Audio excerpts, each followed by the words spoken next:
एक लीला है हमारे ब्रज की कि दुर्वासा जी आए, बड़ी प्रसिद्ध लीला है। तो दुर्वासा जी यमुना पल्ली पार आके बैठ गए। सब गोपी गई ठाकुर जी के पास, बोले लाला, बोले हम बे बताओ क्या बात है। बोले एक महात्मा आयो ब्रजमंडल में। ठाकुर जी बोले अच्छा कौन सा महात्मा। बोले दुर्वासा नाम है बाको। गोपी से ठाकुर जी बोले तो कहा काम है, मोते कहा काम बताओ। बोले हम सब उनको दर्शन करनो चामे, हम सब उनको प्रणाम करनो चामे।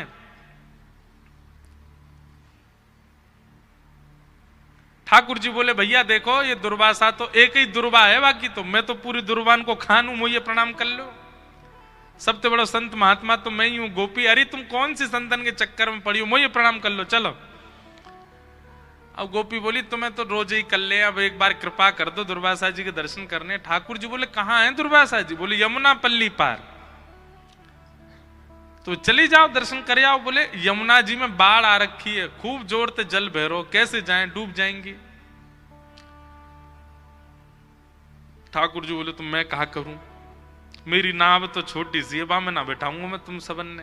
तुम ऐसी मोटी मोटी धाम धुल्ला सी बैठ जाओगी, डूब जाएगी मेरी नाव। नंद बाबा ने छोटी सी नाव बनाई के दइए मुँह ना। लाला हम यों कह रही हैं कि तू कह तो रे कि तू जय जय, तू परमात्मा है, तू परमात्मा है, तूने कछु करके दिखा। यमुना जी में हमारे काजे मार्ग प्रकट करवाए थे। ठाकुर जी बोले अच्छा तुझे बात है, मार्ग चाहिए यमुना जी थे। बोले हाँ। तो बोले काम करो। बोले कहा यमुना जी के तट पे जाओ और यमुना जी को जल अपने हाथ में लियो और यमुना जी को जल हाथ में लेकर के और यमुना जी से कहियो हे श्री यमुना मैया, यदि नंद नंदन योगेश्वर कृष्ण ये योगेश्वर हैं, ये योगियों के भी ईश्वर हैं, पर स्त्री को कभी स्वप्न में भी नहीं देखते हैं, स्पर्श करना तो बहुत दूर की बात। यदि इन नियमों का पालन कृष्ण ने भली भांति किया हो तो आप हमको मार्ग प्रदान कर दो। गोपी सब बोली अच्छा और जो कल हमारे संग्रास विहार कर रहे वो। ठाकुर जी बोले देख मेरी बात तू जाके कहे यमुना मार्ग नहीं दे दे तो कहियो। सब गोपियां गई यमुना जी को जल हाथ में लेके बोली अगर नंद नंदन श्री कृष्ण पूर्ण योगेश्वर हैं, कभी किसी पर स्त्री का स्वप्न में भी चिंतन ना करते हो तो हे यमुना जी हमको मार्ग दे दो। इतनो कहते ही महाराज यमुना जी का जल एक तरफ रुक गया, आगे वाला बह गया, मार्ग प्रकट हो गया। गोपियां सब आश्चर्यचकित हो गई। ठाकुर जी दूर खड़े खड़े बोले कहो है ना योगेश्वर हम, बेमतलब पे हम पे तुमने सबने जो है का उल्टे सीधे बात बना रखी है। देखो पर स्त्री का चिंतन स्वप्न में भी नहीं करते, देखो यमुना जी ने मार्ग दे दिया। गोपी सब ठाकुर जी तो बोली लाला तू तो बड़ो कृपा हमको मार्ग। अब हम दुर्वासा जी पे जा रही हैं, कहाँ लेके जाएं। बोले बढ़िया 56 भोग बना के लेके जाओ घरंते। सब गोपियां अपने घर से बढ़िया बढ़िया सामग्री लेकर के गईं। पल्ली पार पहुंच गई, दुर्वासा जी के दर्शन किए, दुर्वासा जी को प्रणाम कियो। दुर्वासा जी हम सब ब्रज की गोपांगनाएं हैं, आपके दर्शन को आए। दुर्वासा जी बोले अच्छा आओ, क्या लेके आई हो। बोले हम सब सामग्री लाई, आपकी इच्छा हो तो हम ब्रजवासियों में एक गुण बताएं आपको, ब्रजवासी और कुछ नहीं जानते, पवाना बहुत अच्छा जानते हैं। अब धीरे धीरे दिल्ली की बहुत नजर पड़ गई है वृंदावन पर, इसलिए ब्रजवासी पवाते कम है, ब्रजवासी पवाते बहुत हैं। संतों में प्रसिद्धि है कि भाई ब्रज के ब्रजवासी पवा में बहुत जोड़ते, बहुत बढ़िया पवा में। हमारी पूज्य नानी, उनका तो ऐसा स्वरूप स्वभाव था कि वो कहीं भी जाती थी ना तो राशन अपने बैग में ही धर के ले जाती। कोई संत मिल जाए बाबा नेक में कछु पवाए दूं, वहीं अग्नि चेताई लकड़ी जराई और वहीं कछु बनाए के पवा देती। ये उनको स्वरूप। हमारे वृंदावन के जितने संत हैं सब हमको जब भी मिलेंगे तो सब कहते जरूर हैं, कभी कभी कोई याद आ जाए नाना जी की नानी, बोले इंद्रेश जी आपकी नानी जी तो बहुत बढ़िया, कहीं भी कुछ चूल्हा चेताए के पवा देती। ये ब्रजवासियों का स्वरूप है। सब ब्रजांगना गोपियां गईं और दुर्वासा जी से बोली आपकी आज्ञा हो तो हम आपको पवा दें। दुर्वासा जी बोले हाँ लाओ सामग्री लाओ। एक गोपी ने पत्तल रखी, पत्तल में पूड़ी धरे, सब्जी धरे, रायतो धरे, जो जो सामग्री लेके गई सब धरती जाए। दुर्वासा जी पत्तल की ओर देख रहे, बोले क्या कर रही हो लाली? बोले आपके लिए पत्तल सिद्ध कर रहे हैं। दुर्वासा जी बोले ये सब हटाओ, सामग्री पूरी पूरी धर दो सामने। पूड़ी की डलिया, सब्जी के बर्तन सब सामने धर दिए और दुर्वासा जी उठा के सब डलिया की डलिया मुख में डाल लें। एक बार में महाराज मुख नहीं कुआं बन जाए और सब एक साथ ही उड़ेलते जाएं और प्रेम से पाते जाएं। गोपियां सब देख करके बोले बाबा सच में तपस्वी हैं। सबने दर्शन किए, दर्शन करके सब गोपी बोली बाबा यहाँ आवे के काजे हमने यमुना जी से प्रार्थना करी, लाला ने एक उपाय बतायो, सुबास से मार्ग मिल गयो, अब हम वापस जानो चाहे, यमुना जी में बड़ी बाढ़ है, आप कोई उपाय बता दो, आप तो बड़े सिद्ध महात्मा हो, बताओ। एक क्षण में तो आप सबरी पत्तल की पत्तल कहा, डलिया की डलिया उड़ेल ली आपने मुंह में, हमारे काज कछु उच्छिष्ट भी नहीं छोड़ो। अब यहां से वापस जावे को कछु आप उपाय बता दो, कोई मंत्र बताए दो। दुर्वासा जी बोले यमुना जी पे जाओ, यमुना जल लेकर के कहना श्री दुर्वासा जी केवल दूर्वा ही खाते हो और कुछ भी कभी सेवन ना करते हो, तो हे यमुना मैया हमको मार्ग दे दो। गोपी सब एक दूसरे देखने लगी, बोले अभी जो हमारे 56 भोग चट्ट कर दिए वो ये कह रहे हैं दूर्वा खाते हैं। दूर्वा मतलब घास, एक घास। दुर्वासा जी बोले जाओ जाओ यमुना जी से कहो। सब गोपी गई, हे यमुना मैया दुर्वासा जी अगर एक दूर्वा ही खाते हो तो आप मार्ग दे दो। इतने में यमुना जी एक तरफ रुक गई, एक तरफ का पानी निकल गया, मार्ग मिल गया। सब गोपियां उस पर पार हो गई, पर ताम्रवर्ण हो रहा था सबके मुखमंडल का। पल्ली तरफ ठाकुर जी खड़े, ठाकुर जी कहो गोपी दर्शन है गए दुर्वासा जी के, कैसे रहे दर्शन? आज कहां प्राप्त कियो सत्संग में? गोपी बोली एक ही चीज प्राप्त करी। बोले कहा? बोले तुम झूठे, तुम्हारो दुर्वासा झूठो और तुम दोनों की झूठी साक्षी मानने वाली ये जमुनाऊ झूठी है, तुम सबरे झूठे हो। बोले तुम कह रहे हो तुम परम योगेश्वर और वो दुर्वासा जी कह रहे हो वो दुर्वा खाते हैं और दोनों की साक्षी दे रही है ये यमुना। ठाकुर जी बोले प्रत्यक्ष दृष्टि से देखोगे तो ये झूठ दिखेगा, लेकिन वास्तविकता यही है कि मैं योगेश्वर हूं। स्त्री पुरुष का भेद मेरे चित्त में नहीं आता, कभी किसी पर स्त्री क्या किसी का भी काम भाव से तो चिंतन मैंने किया ही नहीं है, इसीलिए यमुना ने मार्ग दिया। और दूसरी बात दुर्वासा जी, वहां दुर्वासा जी को आपने 56 भोग दिए, प्रत्यक्ष दृष्टि में आपको लगा कि उन्होंने सब पाया, पर अप्रत्यक्ष भाव से वे दूर्वा ही ग्रहण करते हैं। उनका किसी वस्तु के प्रति कभी पूड़ी खाई, सब्जी खाई, खीर खा गए, कड़ी खा गए, ये प्रत्यक्ष दिखा, पर उनके मन ने कुछ भी स्वीकार नहीं किया। वो प्रत्यक्ष भाव से दुर्वासा ही हैं और इन दोनों की साक्षी मानने वाली यमुना ये परम सत्या है। अब प्रत्यक्ष भाव से मेरा रूप दिखा नहीं है इसलिए तुमको बहम लग रहा है। ठीक वैसे ही बंधुओं, ठाकुर जी को चोर चोर चोर सब जगह कहा गया, पर ठाकुर जी चोर नहीं, ठाकुर जी रक्षक हैं। हम सबको कहीं हमारी चोरी हो ना जाए उससे बचाने वाले ठाकुर जी। ऐसे परम सत्य श्री ठाकुर जी को हम प्रणाम करते हैं। सत्यम परम धीमहि, ऐसे परम सत्य परमात्मा को हम वंदन करते हैं। श्रीमद् भागवत के 2 श्लोक में विषय, अधिकारी, संबंध और प्रयोजन 4 बातें बताई गई। धर्म प्रोजित कई तवोत्र परमो निर्मत्सराणां सता वैद्यं वास्तवमत्र वस्तु शिवदं तापत्रयोन्मूलनम्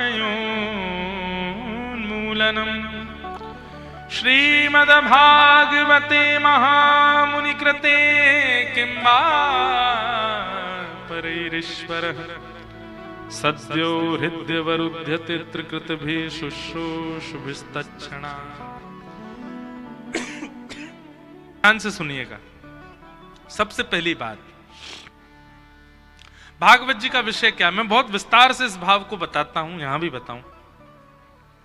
धर्म प्रोजित कई तवोत्र परमो, परम धर्म की इच्छा चित्त में प्रकट होना, यह भागवत का विषय है। धर्म और परम धर्म ये दो बात होती हैं। धर्म होता है देह कल्याण और परम धर्म होता है आत्म कल्याण। आप भोजन करते हैं, आप सोते हैं, आप जलपान करते हैं, ये सब धर्म कहलाते हैं। आप 10 बजे सो जाते हैं, 11 बजे तक नहीं उठते हैं, यह भी धर्म है। आप 4 बजे सुबह उठ जाते हैं, यह भी धर्म है।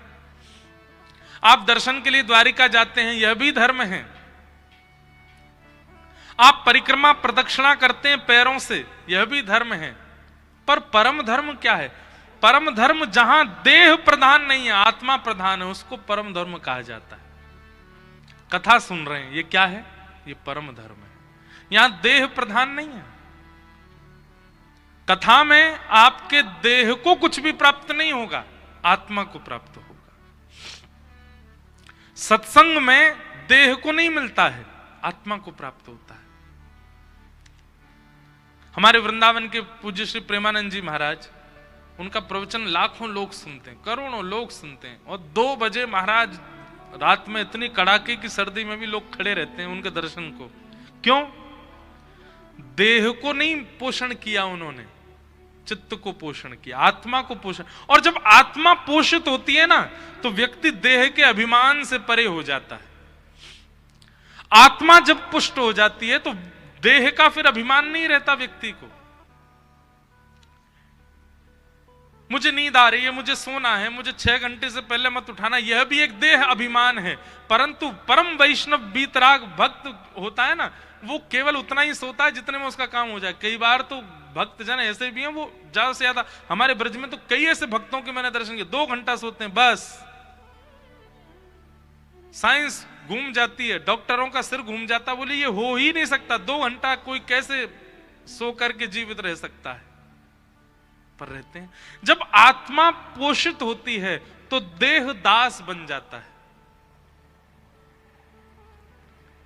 अभी क्या है?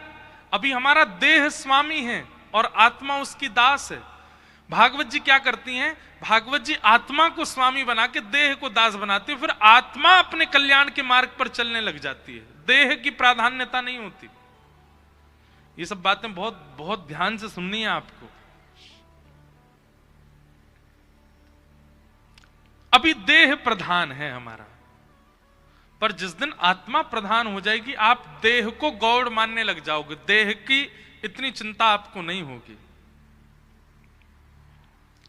हम लोग सुनते हैं सतयुग त्रेता द्वापर में 1000 वर्ष तक तपस्या कर रहे हैं, 500 वर्ष तक तपस्या कर रहे हैं। और इस कलिकाल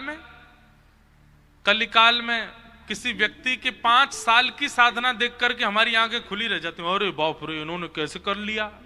क्यों? हम सब देहाभिमानी, हमारा देह कष्ट सह ही नहीं सकता। कल एक काम करें, कल हम आपको पता ना चलने दें, आपसे पहले ही सोफा सारे उठवा दें कथा पंडाल में से, सब नीचे बैठ जाओ, क्या होगा? ओ ये कैसे होगा महाराज जी, बिना सोफा के कैसे बैठे? हमारे तो पाम दर्द करते हैं, हमारे तो घुटने में ये पड़ा है, ये है। चलो, जो बेचारे असमर्थ हैं उनके लिए सोफा पे बैठना जायज है, पर जिनके सब कुछ ठीक है, बिल्कुल पाम भी बिल्कुल चकाचक महाराज दौड़ते हैं, कमर भी बढ़िया है, वो भी बैठे हैं लद करके। क्यों? देह अभिमान, देह को अभिमान है। हम नीचे कैसे बैठ सकेंगे? अरे पाम बैठा नहीं जाएगा, अरे नहीं हम तो, अरे इतनी कम उम्र में भी बैठ गए। क्यों? देह अभिमान। हम जब भागवत के वक्ता बनने वाले थे, मतलब भाव रखा था, ये सब बातें पता है प्रारंभिक स्थिति की मुझे यहां याद क्यों आ रही? क्योंकि द्वारिका से ही मैंने शुरू किया कथा को। 2015 में सबसे पहली कथा हमने द्वारिका में ही की। आज भी वो जगह मुझे दिखती है, मैं प्रणाम करता हूं उसको, जहां से हमने पहली कथा की। तो हमारे नाना जी और पिताजी महाराज का सबसे पहला वाक्य क्या था? बोले कथा वक्ता यदि बनना है तो सबसे पहले देह का अभिमान छोड़ना पड़ेगा। देह अभिमानी होता ना, हम भी टी शर्ट पहन के बैठते हैं यहाँ पे, देह अभिमानी होता तो आजकल वो मोटिवेशनल स्पीकर नहीं यहाँ पे माइक लगा के घूमते रहते हैं मंच पे, हम भी ऐसी कथा कहते। कहीं ना कहीं फैशन को प्रायोरिटी देते, कहीं ना कहीं लुक्स को प्रायोरिटी देते। वैसे एक बात कहें, जो हमारा सामान्य लोग इसकी भी कॉपी करते हैं लोग, इसका मतलब ये भी फैशन तो है। इसकी भी लोग बाग, ये देखो क्या है, सामान्य है, सामान्य है, साधारण है, इसलिए ये भी पसंद आता था। ये देह को पसंद नहीं आता, ये आत्मा को पसंद आता है। हम कलरफुल पूरे दिन भर में पहनेंगे, पर कथा तो हमसे सफेद में ही होती है। ये सामान्यता, ये एक प्रकार का देहाभिमान शून्य है। देह अभिमानी होता तो फिर यहां पर वही पहना जाता जिससे और अच्छे लगे, पर नहीं। देह अभिमानी होता तो पांव लटका के बैठते, या व्यासपीठी ऐसी बनाते कि बैठते ही यहां पे पांव नीचे चले जाएं, पर नहीं, एक आसन में बैठना, हिलना भी नहीं, डुलना भी। क्यों? देहाभिमान शून्य। दो प्रकार होते हैं, या तो देहाभिमान शून्य बनना पड़ता है, या फिर भक्ति के मार्ग में जब आपका चित्त वृत्ति कहीं और होती है ना, तो देह अभिमान शून्य अपने आप हो जाता है। कई बार आपने देखा, आप किसी चिंतन में होते हो तो चिंता करते करते करते पता चल रहा इतनी गर्मी में भी पंखा नहीं चला, एसी नहीं चला, पसीने आ रहे हैं, पर उस चिंतन में इतने तत्पर थे कि आपको गर्मी का अनुभव नहीं हुआ। देहाभिमान कहां गया? जहां चित्तवृत्ति थी, उस चित्तवृत्ति के जहां होने पर, वहां होने पर देहाभिमान चला जाता है। तो कई बार कथा करने वाले और सुनने वाले के केंद्र बिंदु में द्वारिकाधीश होते हैं, उसको फिर अनुभव नहीं होता पैरों की पीड़ा, कमर की पीड़ा या कोई और पीड़ा।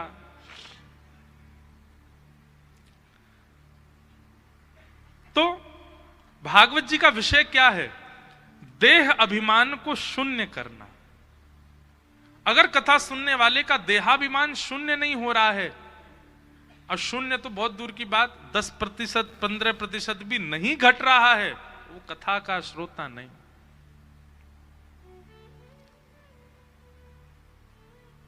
जो प्रायोरिटी संसार का व्यक्ति अपने देह को देता है, वो वैष्णव नहीं देता। वो देह से सर्वथा अंतरंगी हो जाता है।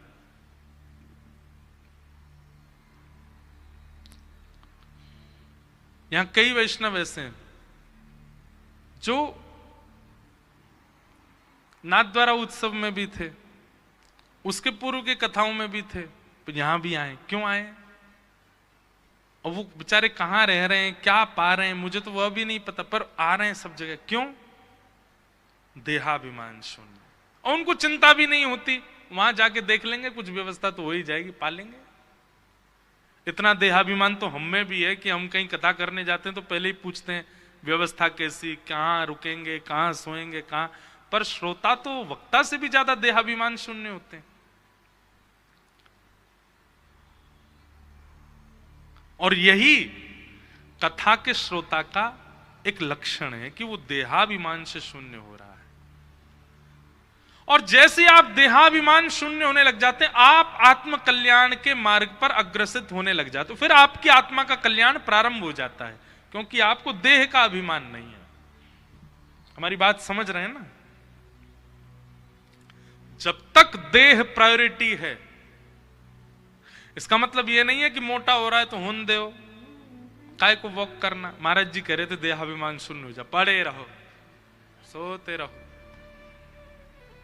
गुलाब जामुन लाओ, लाओ खवाओ, रबड़ी लाओ, लाओ खवाओ। देह को, अरे करेला लाओगे वो भी खा लेंगे हम, देहाभिमान शून्य है, महाराज जी ने कहा था।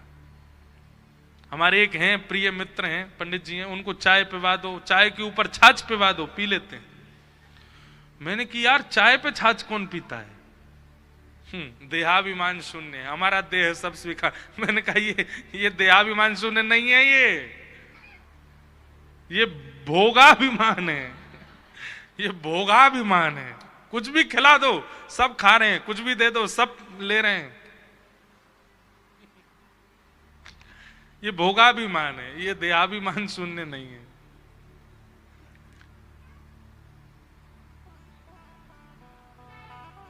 हाँ हाँ,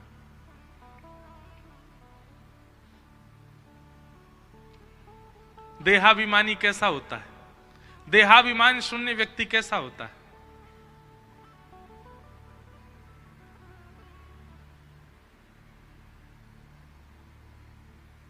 मैं तो गोविंद रा गुण गासूं, राणा जी रूठे तो मने काए करसी। मैं तो गोविंद रा, मीराबाई कह रही हैं, गुण गासूं, राणा जी रूठे तो मने काए करसी। देहाभिमान ऐसा होता है, राणा जी रूठे, इनके रूठने से क्या फर्क पड़ता है? अरे भली मानो कि ये रूठ रहे हैं, कहीं जगत नियंता रूठ गया तो क्या होगा? रूठे चाहे राजा वासे कछु न काजा, एक तू ही महाराजा और कौन पास जाएंगे।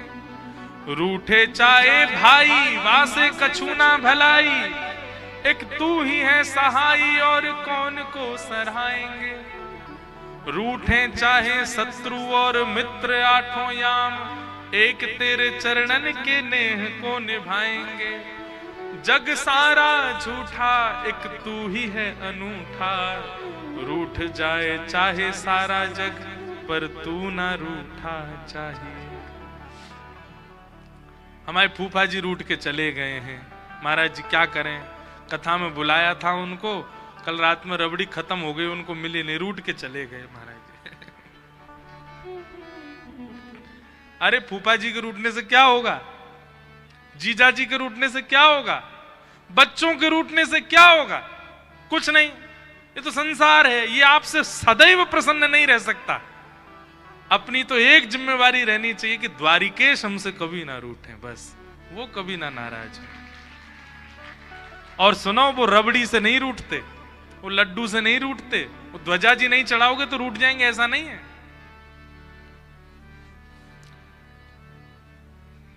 इन सब से नहीं रूठते ठाकुर जी। ठाकुर जी तो केवल एक चीज से रूठते हैं, आप कभी भी किसी भक्त का अपमान मत करना, वो उससे रूठते हैं बस।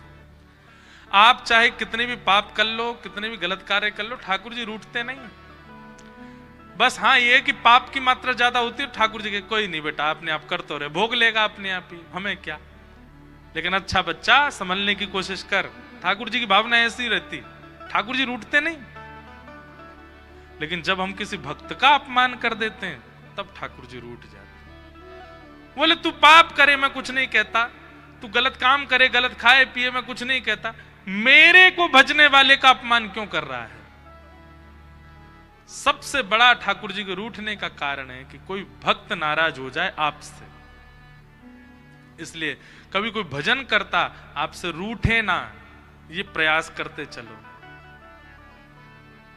बस किसी एक इंद्रिय को भी आपने अगर अभिमान शून्य कर लिया तो भी भगवत कृपा हो जाएगी। कोई एक इंद्रिय भी आपकी संभल जाए, सुधर जाए, वो संसार के वशीभूत ना हो बस। और विशेष रूप से अगर ये पंच, आंख, नाक, जीव, कान और त्वचा, रूप रस स्पर्श गंध शब्द की भोक्ता, इन पांचों में से अगर एक भी ठाकुर जी के सन्मुख हो गई पूर्ण रूपेण, मतलब आंखों से देखना है तो केवल ठाकुर जी को देखना है, या भगवत संबंधी भावों को देखना है, उसके अलावा किसी के प्रति हमारी उत्सुकता बढ़ेगी ही नहीं। आंख नहीं कर पा रहे तो कानों से केवल भगवत चर्चा सुननी है, भगवत लीला सुननी है, भगवत गुण सुनने हैं, भगवत कथा सुननी है, इन कानों से और कुछ सुनना ही नहीं। आंख भी नहीं हो पा रही, कान भी नहीं हो पा रहे, तो जिह्वा को ही डाल दो ठाकुर जी के चरणों में, इस जीव से केवल प्रसाद ग्रहण करेंगे। प्रसाद के अलावा कुछ भी, कितने भी बहुव्यंजन क्यों ना बने हो, भगवत प्रसाद नहीं है तो ग्रहण नहीं करेंगे। इन तीनों इंद्रियां, ये तीनों ही खतरनाक हैं, जीव, आंख और कान। इन तीन में से तीनों नहीं, एक भी यदि भगवत सन्मुख हो जाए पूर्ण रूपेण तो भी भगवत प्राप्ति संभव है, संभव है, संभव है। हम व्यासपीठ से कह रहे हैं, हमारी जिम्मेवारी बनेगी। आपकी हमारी जिम्मेवारी है कि मिलेंगे ठाकुर जी, बस इन तीन में से एक भी भगवत सन्मुख हो जाए।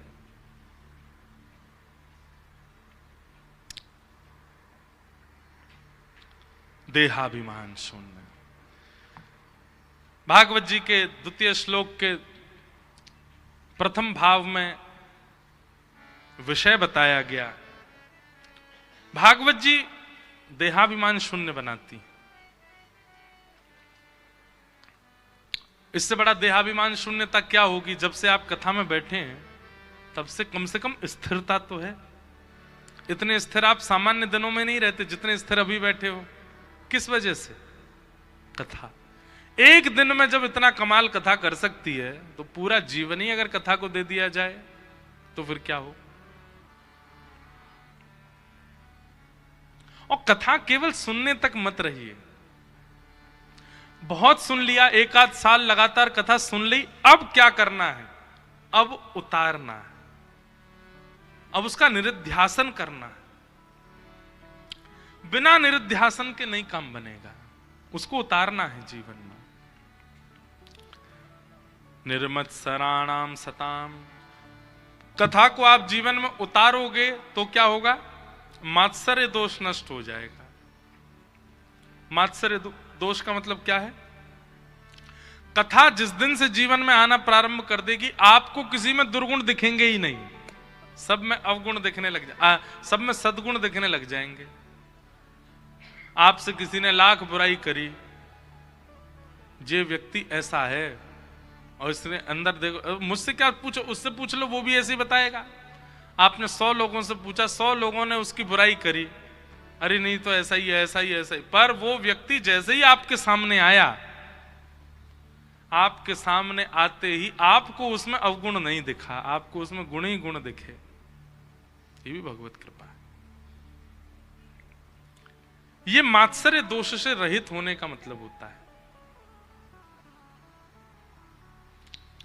पर हर बात का सब लोग अनर्थ कर देते हैं, इसलिए हमको बहुत संभल संभल के बोलना पड़ता है।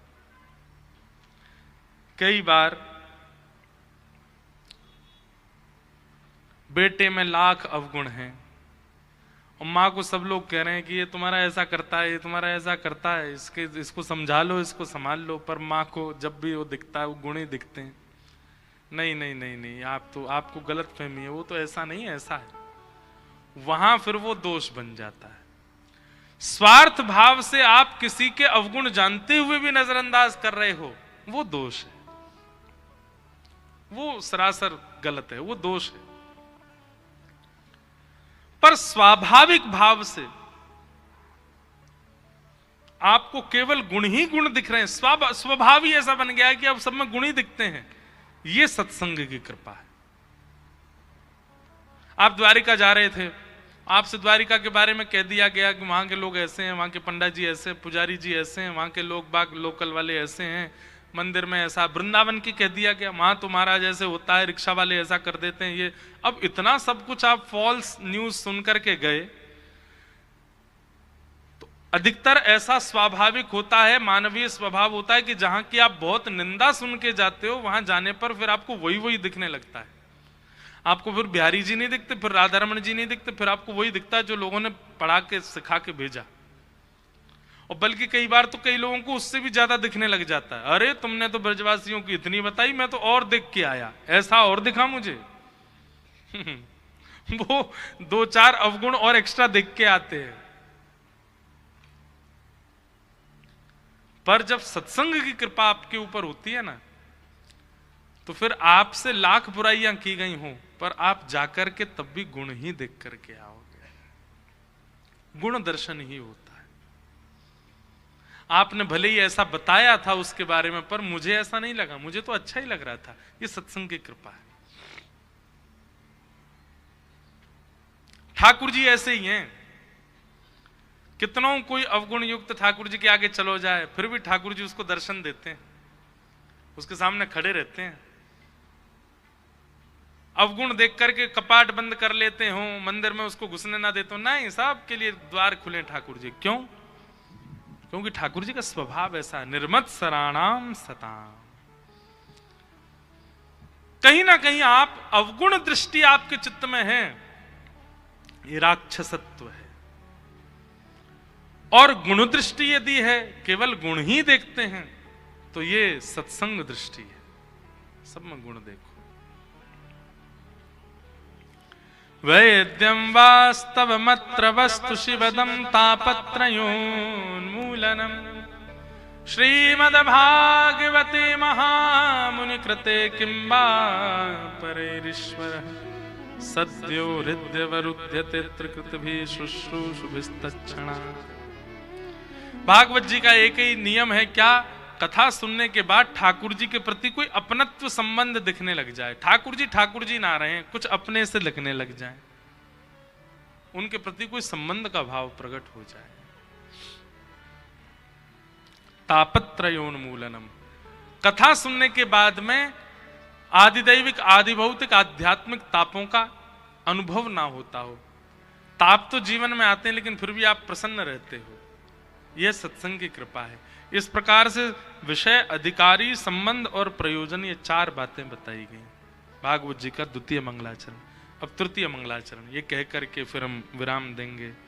निगम कल्प तरोर्गलितम फलम सुख मुखादमृत द्रव संयुतम पिबत भागवतम रसमालयम मुहुर्हो रसिका भूमि भावुका। कथा क्या है? रसमालयम। आलय किसको कहते हैं? संस्कृत में आलय, आलय का मतलब क्या होता है? घर। भागवत जी क्या है? बोले रस का आलय हैं। और श्री कृष्ण कौन है? रसेश्वर, रासेश्वर। वो भी रस के आलय और ये भी रस के आलय। दोनों को कहीं से भी देखो रस ही मिलेगा। भागवत जी आप कहीं से भी सुन लो, कुछ नहीं, एक अभी नाथद्वार में कथा थी, 2 ही श्लोक हुए बस पूरे 7 दिन में, 2 ही श्लोकों पे चर्चा चलती रही। क्यों? रस आलयम।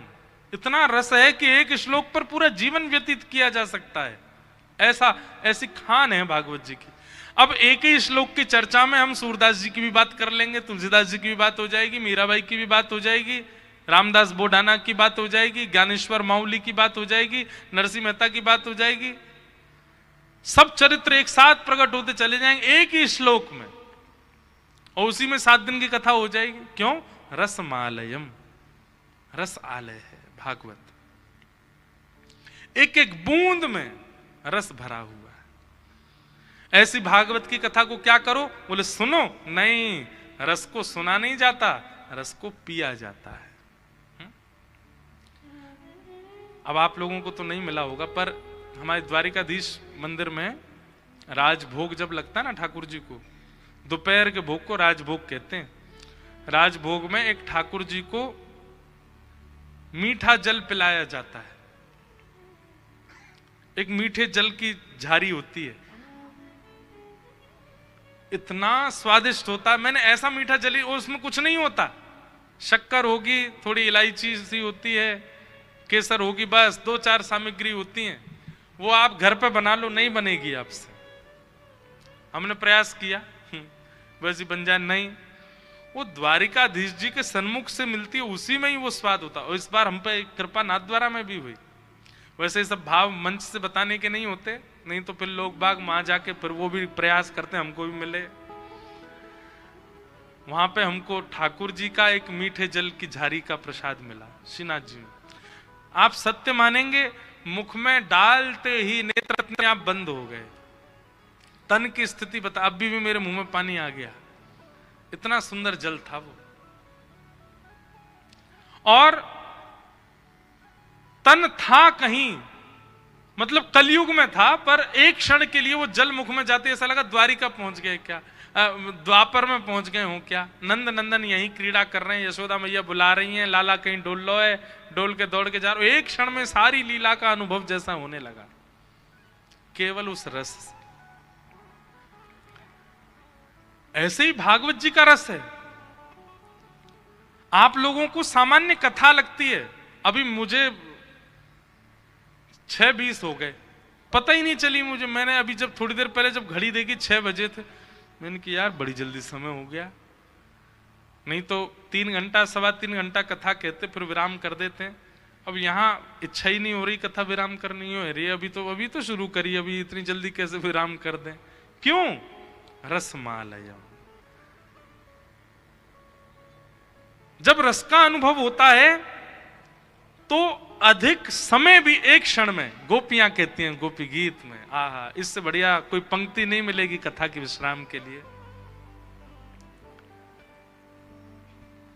गोपियां कहती हैं, बन रूहाननम चारुदशय।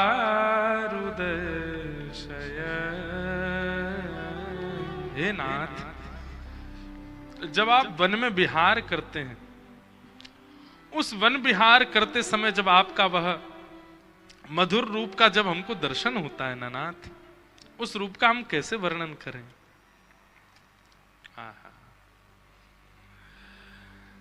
धन रजस्वलम दर्शयन् अटति यद्धवान् नन्हिकाननम् त्रुटियुगायते त्वाम पश्यताम्। द्वारिका में जो यहाँ के द्वारिका के लोग हैं ना, वो द्वारिकाधीश जी को रुक्मणी का पत्र रोज सुनाते हैं। शयन आरती से पहले रुक्मणी जी का पत्र सुनाया जाता है नित्य ठाकुर जी को।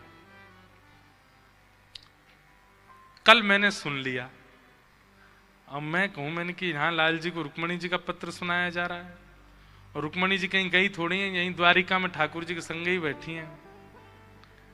पत्र तो उसका सुनाया जाता है जो दूर बैठा है। अब हम आए, अब हम गोपी गीत सुनाएंगे। द्वारिकाधीश जी को रुक्मणी जी का पत्र द्वारिका के लोग सुनाते, रुक्मणी जी पीछे ही बैठी हैं, उनका पीछे वाले, अब पीछे कोई व्यक्ति बैठा है और उसका मैसेज कोई हमको ऐसे सुना रहा हो, ये तो कोई बात नहीं बनी। अरे वो पीछे बैठा है, उससे कह दो आके बात कर ले हमसे, उसका संदेश हमको ऐसे क्यों सुना रहे हो? पर जो बहुत दूर बैठा है उसका मैसेज सुनाया जाता है ना। आप में से जो भी दर्शन करने जाए, गोपी गीत याद हो तो अच्छा, नहीं हो तो एक पत्री निकाल लीजिए और मंदिर दर्शन करके, वहां बहुत स्थान है, बैठ जाओ कहीं पे, वहां बैठ के पूरा गोपी गीत सुनाओ ठाकुर जी को। हम सब ब्रज का प्रतिनिधि कर रहे हैं यहाँ पर, तो ब्रजवासियों वाले काम करो ना, ठाकुर जी को याद दिलाओ ब्रज की याद आ जाए। और ब्रज की याद ठाकुर जी को आ गई, हमको कैसे पता चले? रात में सोते सोते द्वारिकाधीश ही दिखेंगे सपने में।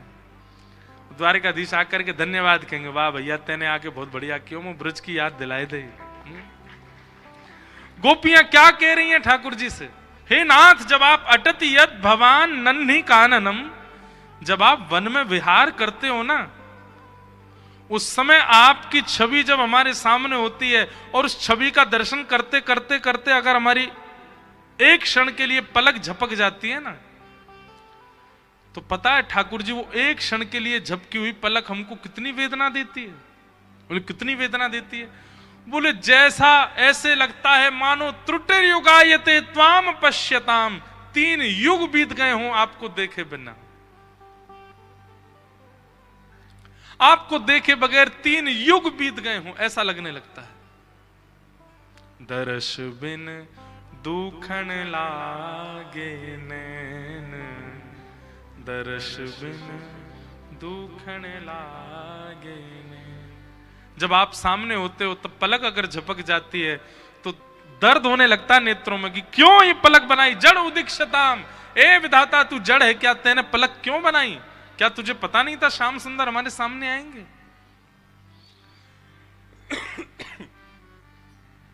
अब मुझे तरंगे तो बहुत सारी आ रही हैं। एक बार गोपियों ने किशोरी जी से कहा, हे श्यामाजू, ऐसा कोई उपाय बताओ, ये ठाकुर जी को देखने में पलक बहुत आती हैं, ऐसे आंखें बहुत झपकनी पड़ती हैं, ऐसा कोई उपाय बताओ कि श्याम सुंदर अनवरत नेत्रों के सामने रहें। तो किशोरी जी सबसे कहती हैं, बोले देखो गोपियों,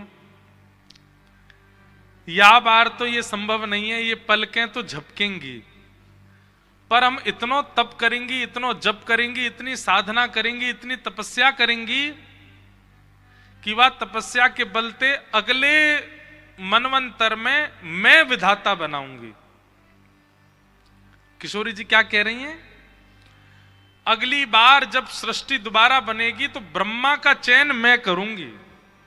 अब की बार ब्रह्मा तो भगवान ने बनाए हैं, अगली बार ब्रह्मा मैं बनाऊंगी, किशोरी जी कह रही हैं। मुझे वो पंक्ति याद नहीं, जो मेरो बस कर पाऊं तो कछु विधि कछु और चलाऊं। किशोरी जी कह रही है मैं अपनी विधि बनाऊंगी। तो सब गोपी बोली आप विधाता बनाओगी? बोले हाँ मैं विधाता बनाऊंगी। तो फिर विधाता से कहूंगी जैसो मैं कहूं वैसी सृष्टि बना। गोपियां बोली आप कैसी सृष्टि बनवाओगी, आप कैसी दुनिया बनवाओगी? तो किशोरी जी कह रही हैं श्याम सुंदर को देखने वाली दुनिया बने। कैसी? रोम रोम प्रति नयन बनाऊं। जितने रोए हैं ना शरीर में, इनका क्या उपयोग है? ब्रह्मा ने काय को बना दिए इतने सारे रोए? इनका कोई उपयोग है? हाथ पे पाम पे सब जगह रोए इतने, इनका क्या उपयोग है? कुछ नहीं। किशोरी जी बोली ये इतने इतने छिद्रों में भी नेत्र प्रकट करवाऊंगी, रोम रोम प्रति नयन बनाऊं। और वो नेत्र भी कैसे बनाऊंगी? बोले बिना पलक वाले, एक टक रहे, पलक ना बनाऊं। बोले कैसे नेत्र होंगे? वो खुले ही रहेंगे, ठाकुर जी को ही देखते रहेंगे, रूप माधुरी का दर्शन करते रहेंगे, कभी पलक झपकेंगी नहीं, रोम रोम से श्री कृष्ण को देखेंगे। तब सखी पूर्ण होंगे हमारे मनोरथ, तब श्याम सुंदर को देखेंगे। बहुत अंतरंग निज भाव है। सोचो कितनी व्याकुल रहती हैं ब्रज की गोपियां ठाकुर जी को देखने के लिए। वो ठाकुर जी द्वारिका आ गए, क्या स्थिति हो रही होगी ब्रजवासियों की।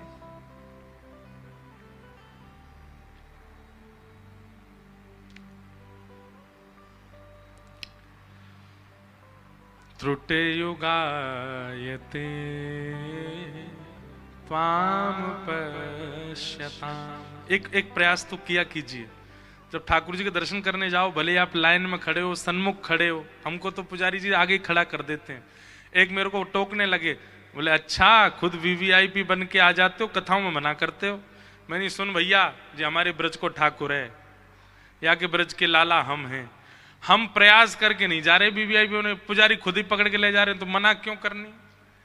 प्रयास करके मत जाओ वीवीआईपी बन के। हाँ मंदिर में सब योजनाएं आपको अपने आप वीवीआईपी बना रही हो, तो पीछे भी काहे को हटो, जाओ प्रेम से दर्शन करो। मैं हमारे ब्रज को लाला, हम तो आगे तक हम तो गले मिलके दर्शन करेंगे। जितनी देर ठाकुर जी के सामने रहो, कम से कम उतनी देर पलक मत झपका, देखो एक टक देखो, आपको पता ही नहीं चलेगा कि कौन क्या बोल रहा था, कहां से धक्का पड़ा था, क्या। जितनी देर दिखे हो उतनी देर पलक झपके ना, ठाकुर जी को निहारो अपलक नेत्रों से। आप याद करेंगे कि वो छवि आप भूल नहीं पाओगे। आपको याद होगा कि आज मुकुट कैसा था, आज पाग कैसी थी, आज ठाकुर जी के गले में माला कैसी थी, आज ठाकुर जी के पीछे की पिछोड़ा कैसा था, पिछवाई कैसी थी, कंगन कैसे थे, कड़ूला कैसे थे, सब याद रहेगा। हम अभी श्रीनाथ जी 7 दिन दर्शन करके आए, द्वारिका आ गए, हमको श्रीनाथ जी के 7 दिन के याद हैं, कैसे कैसे कौन कौन से दिन क्या क्या दर्शन थे। और अब द्वारिकाधीश जी के भी याद है। ये कोई अभिमानवश नहीं कह रहे, पर एक दर्शन की विधा होती है। एक तो अपलक नेत्र, दूसरे चरणों से मुखमंडल देखना चाहिए, मुख से चरण नहीं, नीचे से ऊपर की ओर देखना चाहिए। तीसरा प्रेम जितना उमाड़ सको अपने चित्त में, उतना प्रेम भर के ठाकुर जी को देखो। और वो तभी हो सकता है जब किसी संबंध से दर्शन करोगे। केवल भगवान मान के करोगे तो आपके संबंध, आपके दर्शन में विघ्न आएगा। कोई संबंध मान करके करो।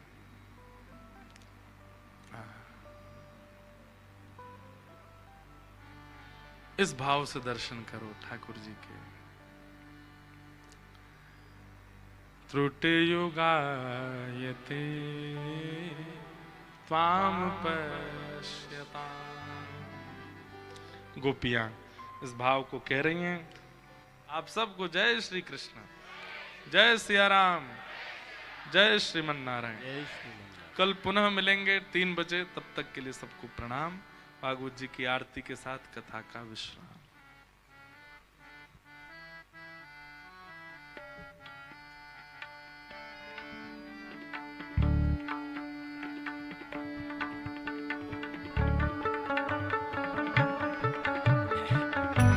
आरतीयते पावन पुराण के, आरतीयते पावन पुराण के, धर्म भक्ति विज्ञान खान के, धर्म भक्ति विज्ञान खान के, महापुराण भागवत निर्मल, महापुराण भागवत निर्मल, सुख मुख विज्ञान निगाम कल्प फल, परमानंद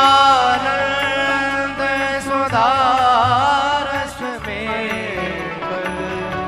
लीलारती रस रस निधान के, आरतीयते पावन पुराण के, विषय विलास विमोह विनाशिनी, विषय विनाश विमोह विनाशिनी, वे मन विराग विवेक विकासिनी, भगवत तत्व रस प्रकाशिनी, परम ज्योत परमात्म ज्ञान की, आरतीयते पावन पुराण के, परमहंस मुनि मन उल्लासनी, परमहंस मुनि मन उल्लासिनी, रस हृदय रस रास विलासिनी, भुक्ति मुक्ति रति प्रेम सुदासिनी, कथा कीर्तन प्रिय सुजान की, आरतीयते पावन पुराण ओ